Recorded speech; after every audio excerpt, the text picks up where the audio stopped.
আসসালামু আলাইকুম। Hello everyone, welcome to my channel accounting made easy. বন্ধুরা, আজকে আমরা জাবেদা বিষয় নিয়ে কথা বলবো এবং শিখব কি করে খুব সহজ উপায়ে আমরা খুব আনন্দের সাথে জাবেদা করতে পারি। নবম দশম শ্রেণীতে যারা আছো, যারা দশম শ্রেণীতে তারা হয়তো বা একটু ভালো জানবে, কিন্তু যারা নবম শ্রেণীতে তারা একেবারেই নতুন। তাদের কাছে জাবেদা মানে অনেক ভয়ঙ্কর কিছু। চলো আমরা সেই ভয়টাকে কীভাবে কাটিয়ে উঠতে পারি। জাবেদা এমন একটি মাধ্যম যার মাধ্যমে আমরা হিসাবকে সর্বপ্রথম তারিখের ক্রমানুসারে সুন্দরভাবে লিপিবদ্ধ করে থাকি। মোট কথা, জাবেদাটা আমরা সংরক্ষণ না করলেও হয়, কিন্তু আমাদের হিসাবের যে শুদ্ধতা বা হিসাবের সঠিকতা নিরূপণের জন্য আমাদেরকে জাবেদা করতে হয়। তো বন্ধুরা, জাবেদা করতে গেলে আমাদের প্রথমেই মনে রাখতে হবে জাবেদার ঘরটাকে। তো দেখো, আমি এখানে জার্নাল মানে হচ্ছে জাবেদার ঘরটাকে এখানে ছোট করে দেখিয়েছি। দেখো, জাবেদার ঘরটা যখন আমরা করব, জাবেদার ঘরে মোট 5টি কলাম থাকে।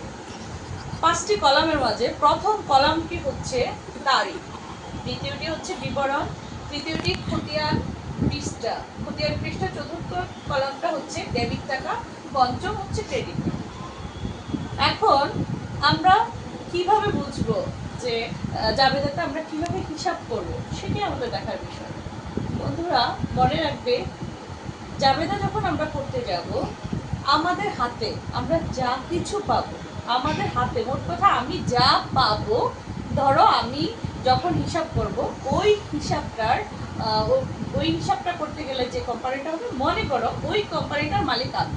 এখন আমার হাতে আমি যা পাবো সব হচ্ছে ডেবিট, আর আমার থেকে যা চলে যাবে সব হচ্ছে ক্রেডিট। মোট কথা, তোমাদের মাথায় খুব সুন্দরভাবে কেটেই নিবে যে সম্পদ হোক, টাকা হোক, অথবা যা কিছুই হোক, তুমি যদি পাও তাহলে সব ডেবিট, আর যদি তোমার হাত থেকে চলে যায় তখন সেটা হয়ে যাবে ক্রেডিট। তো আমরা জানি ডেবিট ক্রেডিট মানে কি। এখন আমরা বুঝবো যে হিসাবগুলো আমরা কিভাবে সাজাবো। বন্ধুরা, জাবেদা করতে গেলে মনে রাখবে 3টি উপায়ে আমাদের হিসাবগুলো লিপিবদ্ধ করা হয়। 3টি উপায়ের মধ্যে প্রথম উপায়টি হলো নগদ লেনদেন। প্রথমটা হচ্ছে নগদ লেনদেন, যেটা আমরা নগদ টাকার মাধ্যমে লেনদেন করি, সেটা হচ্ছে নগদ লেনদেন। দ্বিতীয়টি হচ্ছে ধারে লেনদেন, তৃতীয়টি হচ্ছে চেকের মাধ্যমে লেনদেন। এই 3টি উপায়ের মাধ্যমেই আমরা জাবেদার ক্যাটাগরি ভাগ করি। তো ধরো, নগদে যদি আমি লেনদেন করি, নগদে লেনদেন করতে গেলে ধরো আমার প্রথমে আসতে পারে নগদে ক্রয়।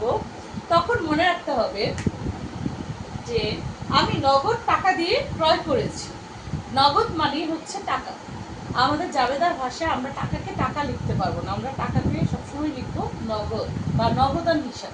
টাকাকে আমরা বলবো নগদান হিসাব।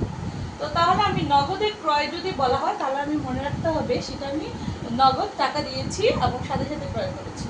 ধরো একটা এক্সাম্পল দিচ্ছি, এই যে মার্কারটা দেখছো, এই মার্কারটা আমি দোকান থেকে ক্রয় করেছি। তো আমি যদি দোকান থেকে ক্রয় করি, আমি কি পেলাম? আমি পেলাম এই মার্কারটা। তো মার্কারটা আমি কিসের মাধ্যমে পেলাম?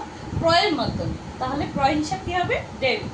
আর এই মার্কারটা কিনতে আমি দোকানদারকে কি দিয়েছি? নগদ টাকা। তাইলে নগদ টাকাটা যে আমি দিয়ে দিলাম, সেই টাকাটাই হচ্ছে ক্রেডিট। তাহলে আমার জাবেদাটা কি দাঁড়ালো? বন্ধুরা, আমার এখানে জাবেদাটা দাঁড়ালো হচ্ছে ক্রয় হিসাব ডেবিট,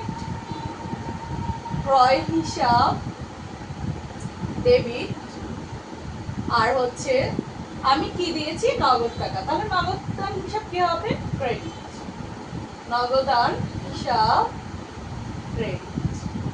এখন ধরো এটার তারিখ হচ্ছে জানুয়ারি 1, তাহলে আমি জানুয়ারির 1 তারিখ এখানে দিয়ে দিই।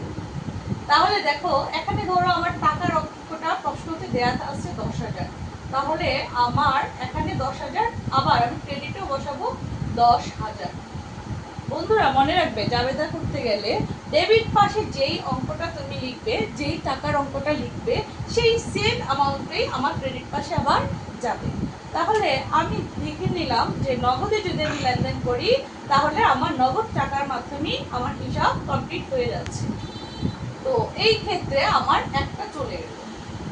আমরা এখন খুব সহজভাবে জাস্ট আমরা শুরু করব। আমি এই লেসনের এই ভিডিওটার পরের ভিডিও নেক্সট ভিডিওতে আমি দিব জাবেদার একেবারে যত জটিলতা আছে সবগুলো জটিলতা আমরা কীভাবে সহজ উপায়ে করবো সেটা বোঝাবো।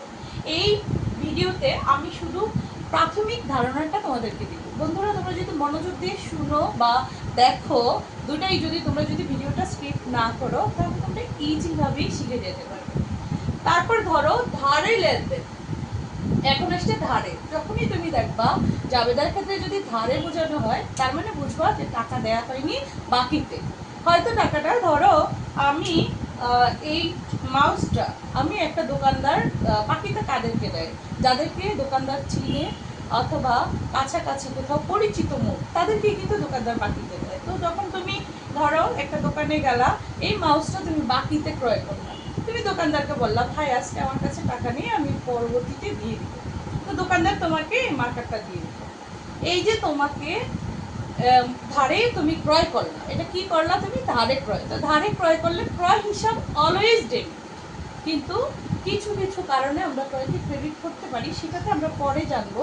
বাট আমরা এখন ধরে নিব ক্রয় সবসময় ডেবিট হয় আর বিক্রয় সবসময় ক্রেডিট হয়।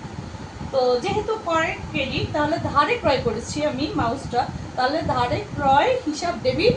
এবং কি আমি কি করেছি, আমি তো বাকিতে পণ্য ক্রয় করেছি। তো বাকিতে যখন আমি করব বা ধারে যখন আমি লেনদেন করব, ধারে ক্রয় করলে সবসময় ধারে ক্রয়ের সাথে পাওনাদারের সম্পর্ক। ধারে ক্রয়ের সাথে কার সম্পর্ক? পাওনাদারের। পাওনাদার, ধারে ক্রয় করলে পাওনাদার সৃষ্টি হয়। তাহলে আমি এখানে কি লিখব? আমি লিখব ক্রয় হিসাব ডেবিট, ক্রয় হিসাব ডেবিট, আর হচ্ছে পাওনাদার হিসাব, পাওনাদার হিসাব ক্রেডিট। তাহলে এখানে ধরো আমার টাকার অ্যামাউন্ট হচ্ছে 5,000, এখানেও আমার টাকার অ্যামাউন্ট হচ্ছে 5,000। এখানে ধরো আমি তারিখ হলো আমার জানুয়ারি 10 তারিখ। তো এখানে এসে আমরা কি দেখলাম? আমরা দেখলাম ধারে লেনদেন করলে আমাদের জাবেদাটা এরকম হয়ে যাচ্ছে। আমি ধারে ক্রয় করেছি, প্রথমেরটা ছিল আমি নগদে ক্রয় করেছি, দ্বিতীয়টা হচ্ছে আমি ধারে ক্রয় করেছি। তাহলে ধারে ক্রয়ের জাবেদা হচ্ছে ক্রয় হিসাব ডেবিট, পাওনাদার হিসাব ক্রেডিট। বন্ধুরা, আশা করি তোমরা এইটুকু বুঝতে পেরেছো। তারপর আসো চেকের মাধ্যমে। চেকের মাধ্যমে আমি এবার চেকের মাধ্যমে ক্রয় করেছি। আচ্ছা, চেকের মাধ্যমে যদি ক্রয় করি তাহলে আমাকে কি করতে হবে? এটাও আমার ক্রয় হিসাব। আমি তো ক্রয় করেছি, কিসের মাধ্যমে ক্রয় করেছি? চেকের মাধ্যমে। তাহলে এখানেও আমার ক্রয় হিসাব ডেবিট, ডেবিট। তারপর হচ্ছে আমি যখন চেকের মাধ্যমে করব, চেকটা কোথায় যাবে? চেকের টাকাটা কে দিবে? ব্যাংক দিবে। তো আমি বলেছিলাম যে যে দিবে সেই ক্রেডিট, তাহলে ব্যাংক দিবে। এই ক্ষেত্রে ব্যাংক ক্রেডিট, চেকটা অবশ্যই ব্যাংক দেওয়া হয়। তাহলে ব্যাংক হিসাব এখানে ক্রেডিট,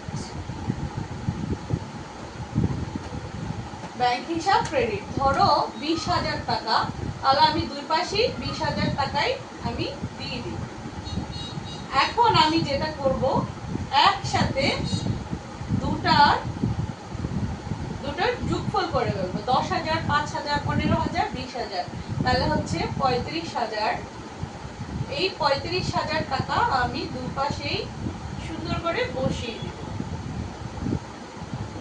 তাহলে আমার ধরো এখানে আমার হচ্ছে তারিখ হচ্ছে জানুয়ারি 20। তাহলে এই ক্ষেত্রে বন্ধুরা এখন আমরা দুই পাশে রেজাল্টে আমরা এক পেলাম। তাহলে আমরা বলেছিলাম যে জাবেদা করতে হলে ডেবিট এবং ক্রেডিট পাশে রেজাল্ট একই রকম হবে, তাহলে আমরা এটা পেয়েছি।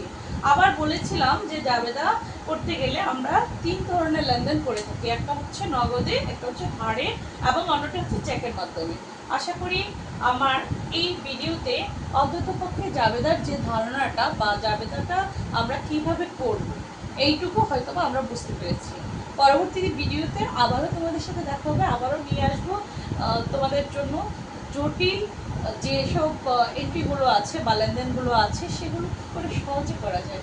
বন্ধুরা সবাই ভালো থাকবে, ভিডিওটি যদি ভালো লাগে তোমরা সাবস্ক্রাইব করে দিবে, সবাই ভালো থাকবে, আমার জন্য দোয়া করবে। আল্লাহ হাফিজ।